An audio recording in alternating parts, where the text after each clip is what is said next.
una buona abitudine di fare un'ultima carrellata con i nostri barzellettieri, per cui vale la pena. Forza signori, tutti dentro! Storiche ormai! Storica!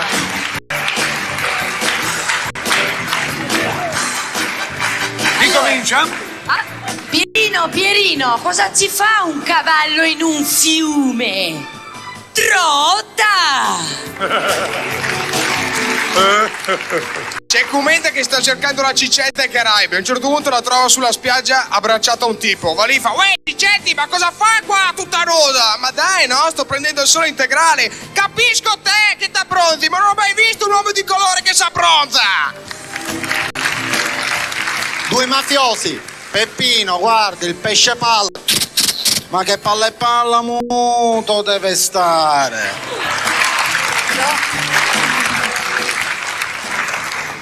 La moglie al marito: caro, ma perché stai a tagliare con d'arcane? Perché stasera vi è tua madre, qui deve far festa nessuno. Sapete cosa disse l'ultimo dei moicani? Oh, aspettatemi!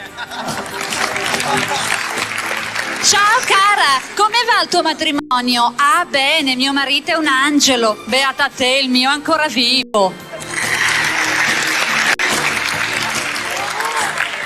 Mi son fatto la prostata. Io mi sono fatta appunto perché con le macchine straniere non è che... Maresciallo, le ossa mi fanno male. Quando sei fesso non devi mangiare. E dopo il maresciallo, un ispettore per salutarci. Grazie di essere stata la madrina di questa nostra ultima grande serata. Tanti grandi complimenti per tutto il successo che stai avendo. E un saluto al grande Nino Manfredi. Un bacio. Ciao Claudio. Grazie. Adesso Natalia mi vuole tutto per lei, non so che cosa abbia organizzato, non so come mai. Solo che dobbiamo fare piangere. È una cosa tremenda. Sì, Piangiamo adesso ci come vorrebbe Nara? la lacrimuccia, ma io ti ho preparato un addio, diciamo, molto speciale. Sì?